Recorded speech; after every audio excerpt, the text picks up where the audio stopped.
Buongiorno and welcome to Zwift number 60. This is Zwift Crit Racing Club. You can see the course in front of us. We're going around Neokyo. We start in the bottom left hand corner, relatively flat towards the first part before going up a slight incline that you can see in front of us there, before a few undulations up into the town area, before another slight increase in incline towards the end. It's a relatively flat course, 103 meters of incline. We're doing a 20.2 kilometer race, 5 laps around this course. 20 people signed up, but only 15 people crossed the start finish line, and here we can see them racing towards one of the banners. There I am in the blue Swedish Zwift Racing Team colours, just catching on to the back of the rest of the riders. A relatively easy start for this race, so I was quite pleased with that. We've just gone through we're just going through the alley sprint, which is just half a kilometre in length. There's another sprint on the other side of the course, which is the Castle Park sprint, which is slightly shorter in length, but we're on a relatively flat course here. We're in the category 180 to 350 ZRS. I'm literally on the maximum range of that score. My Zwift racing score is around about the 350 mark at the moment. I've had some good results. I haven't ridden for over a week in time because of various factors. I had a slight pull in my left thigh, so I thought I'd stay off the bike for a little bit. Also, a few responsibilities in work that stopped me from getting on the bike. So here we are, first time in 9-10 days since I've been on the bike. So you can see that my average watts are really low at 208. The last ride I did, I had an FTP of 264, and for the first time ever I rode at 2.9 watts per kilogram. I'm weighing in at 92 kilograms at the moment, 55 years of age, so quite pleased with how things are going at the moment. Riding at probably an all-time best in efficiency. That 2.9 watts per kilogram is the best I've ever done on all of my Zwift power rides, and you can check through my profile if you need to. So yeah, really pleased with how things are going at the moment. Didn't know how tonight was going to go. Like I said, not been on the bike for 10 days. Probably lacking a little bit of power in the legs, but just wanted to get on the bike and spin those pedals round. So yeah, you can see my average watts 203 at the moment. That's really low. So what I'm thinking at the moment there with my watts at that level is that although I'm conserving my energy and not putting out too much power, probably the rest of the riders are also thinking, yeah, this is nice and cushy, and we can continue going at this pace, and I'll pass you on the sprint, they're all thinking. But at this point I was thinking that I'd just ease into the race and just try and get as much draft off the rest of the riders. I'm looking to see who is prominent on some of the inclines, and we've just got to the top of one of them there. So you can see that Andy Cowan, he was pushing out the front at one point there. You can also see there that that's Josh Shelton that you can see.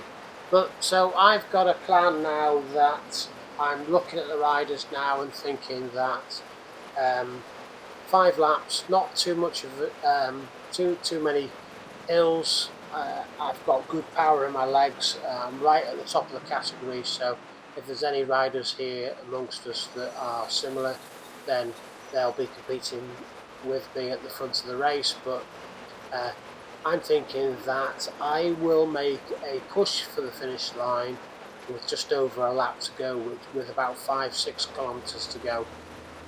That was my plan at this point. I was quite happy sitting in with the rest of the group. I'm aware that I haven't got a sprint, so I didn't want to leave it till the last kilometre or last half kilometre to potentially win the race. but just wanted to push out from quite a distance, so hoping that I'd be around about 5 kilometers out before I start to push for the finish line. So you can already see that we are just on lap 2. This is the highest point of the course here, just as we go under those road signs. It starts to drop back down. You can see on the mini map in the top right hand corner it starts to drop down now. There are 13 riders in this front group. There's only 15 riders who have started the race, although, like I said, there was 20 signed up to ride. We've only dropped 2, and they're around about 30 seconds behind at this point already. So there didn't seem to be any breaks that would be created from these 13 riders. So it was wanted to see how we all got on at this point. We're on the relatively flat part of the course at this point. I'm just continuing to try and stay in their draft, keep an eye on any riders. We're a long way out. We've got 15 kilometres to go, or just under 15 kilometres to go, and just wanted to make sure that if there are any splits in the group, which I wouldn't expect them to be at this point because we're still quite away from the finish line, but if there are any bursts of speed, that we can just keep an eye on those, and that we can just stay in any breakaways or groups that split. So just keep an eye on that, like I said.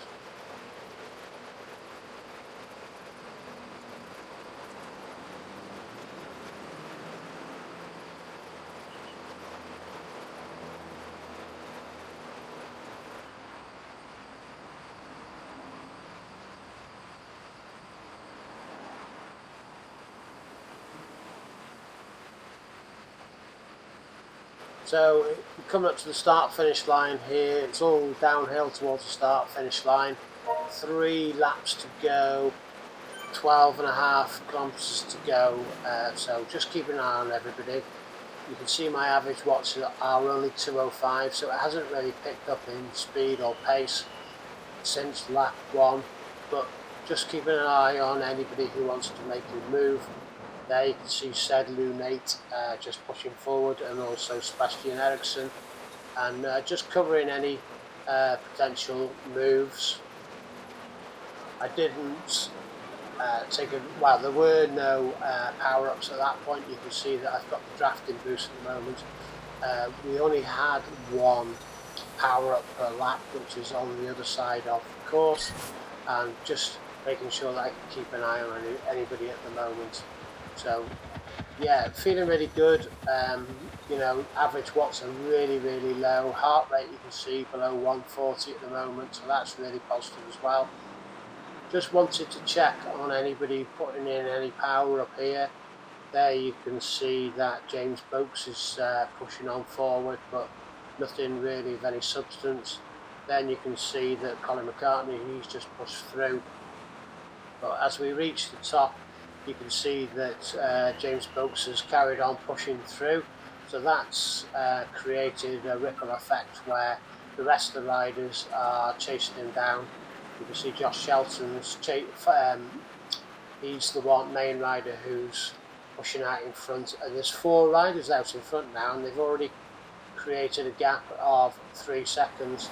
Andy Cowan's in that group as well, so there's a little bit of concern here. I would be surprised if these riders would stay out towards the end, and we did work quite hard to peg them back in, but there was a slight glimpse of some of the stronger riders. So I'm starting to think now, I've been in a situation where we are just relaxing and taking our time, but at the same time there's probably riders amongst us who are probably also thinking, yeah, this is nice and easy, I'll put in plenty of power towards the end. So we all come back together here at this point, 13 of us again. Slight incline as we go up through these U-turns and the more bendy section, but yeah, just pushing forward here. There's Andy Cowan again, he's making a push and just making sure that I can stay with him. Again, Josh Shelton, another name that we've mentioned, he's up there. and just making sure that we can keep an eye on any of these riders. The other one who I've seen quite a few times is Martin Zobel. He's up there with them as well. So again, another push, 3 riders out in front, around half a dozen riders, trying to chase them down. We've got a bit of concern here again. I'm not struggling, but just wanted to make sure that I can take advantage of the draft. We've now only got 2 laps to go. The rest of the riders, that half dozen riders, we were able to catch hold of Cowan and Shelton and Brooks and Martin Zubel, so that was positive. So we're all back together again. I didn't use my aero boost at this point. I just wanted to keep hold of it in case I needed it. Like I said before, the power-ups are on the other side of the course, so I might well use it before we go over the banner with 2 laps to go.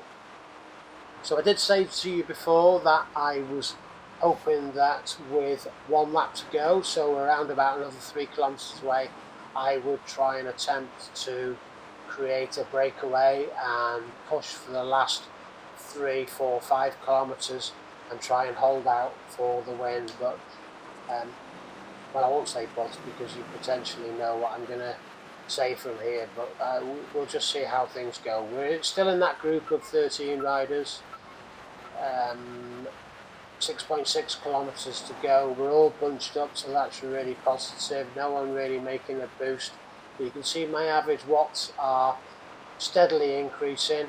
We're up to 213 at the moment. There's a slight incline on this point before the 90 degree left hand turn, so that's probably going to have an impact on my average watts. So just making sure that we can keep an eye on everything. Andy Cowan makes a burst here, so I'm thinking, is he going to go from this far out? Potentially that is something that is feasible, so I'm one of the main riders who chases him down. Josh Books is also somebody there. Sorry, not Josh Books, James Books is also somebody there who's making an effort, but Andy Cowan, he's got a 4-second lead here, so potentially this is him pushing for the finish line.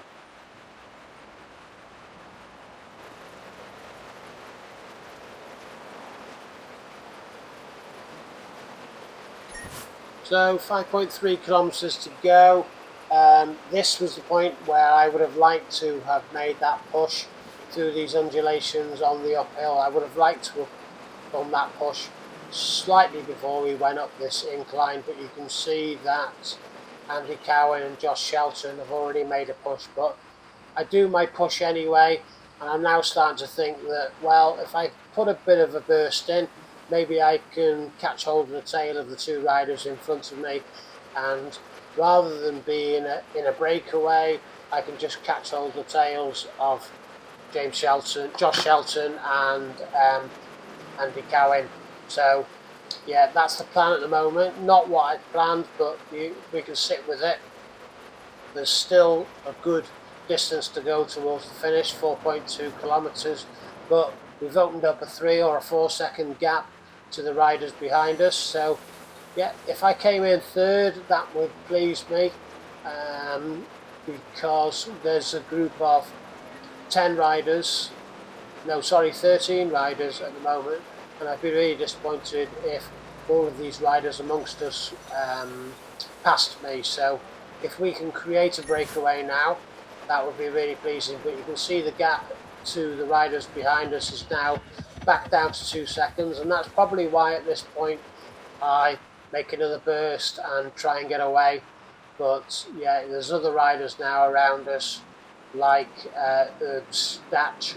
He's caught hold of us, but we're on a bit of an incline here, so I put another burst in. You can see the watts increase, and you can also see that how the group is spread out, and the likes of Sebastian Eriksson, he's 5 seconds back, as is Colin McCartney and Sed Lunate. They're all dropped back a little bit, so there's 3 riders who've been distanced from us. Eriksson's dropping back quite quickly at this point, so we've dropped 3. We were 13, so there's now 10 of us now, so I'm looking at a top 10 finish But I'm riding towards the finish, 2.3 kilometres to go, and I'm thinking I really don't want to finish 10th with these riders around me feeling really, really strong.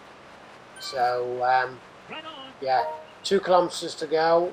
I'm hoping that I can put in a bit of a burst shortly.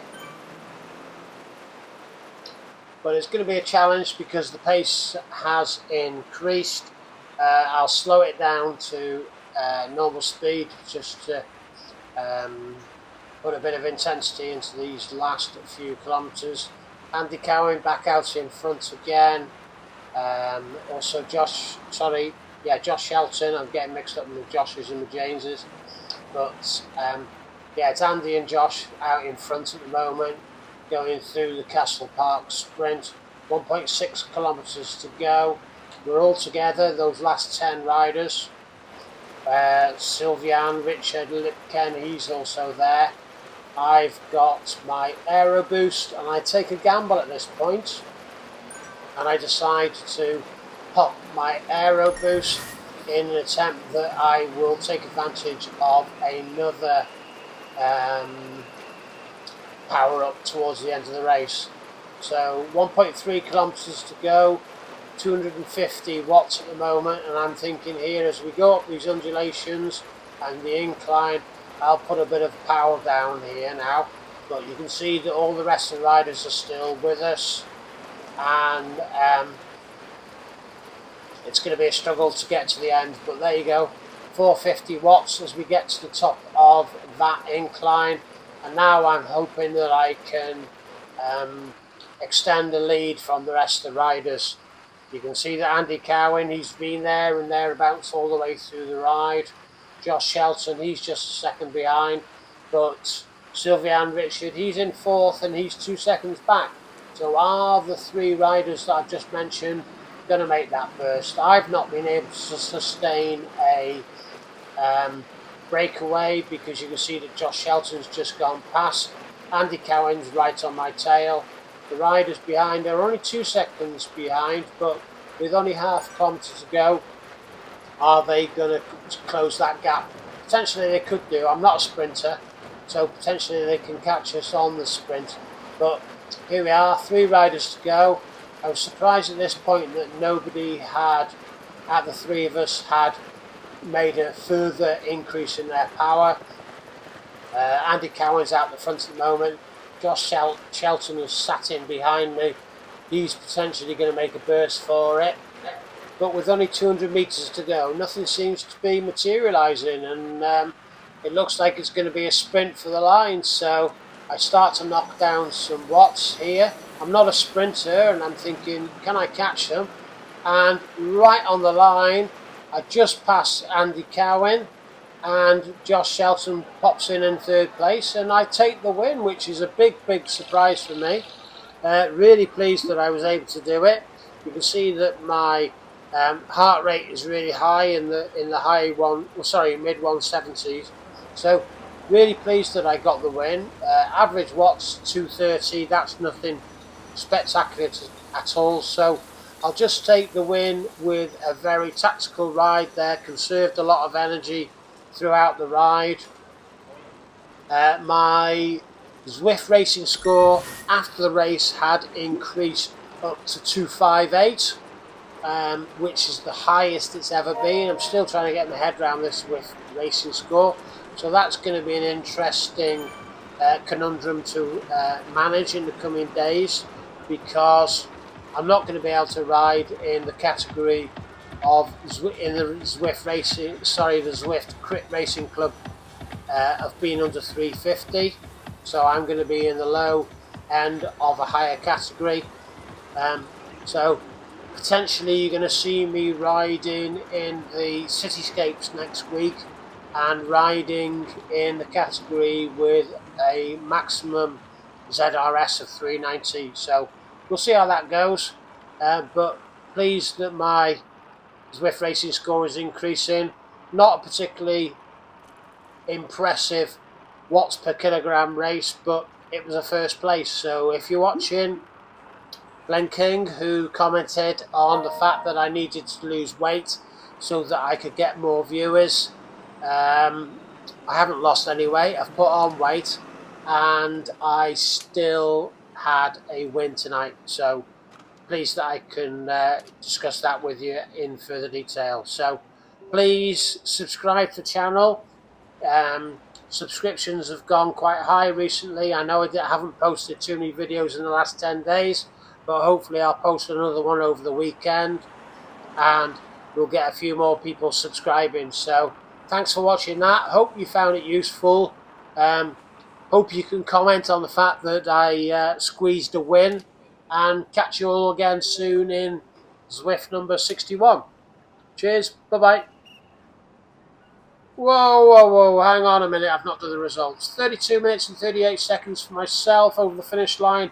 Andy Cowan second, Josh Shelton third, Sylvian Richard Lipcar fourth, James Books in fifth, then Martin Zubel sixth, Jay Erbsat seventh, John Hoffman's eighth, then followed by Colin McCartney ninth, Sedlu Nate in 10th, and they're the final positions. Goodbye, see you soon.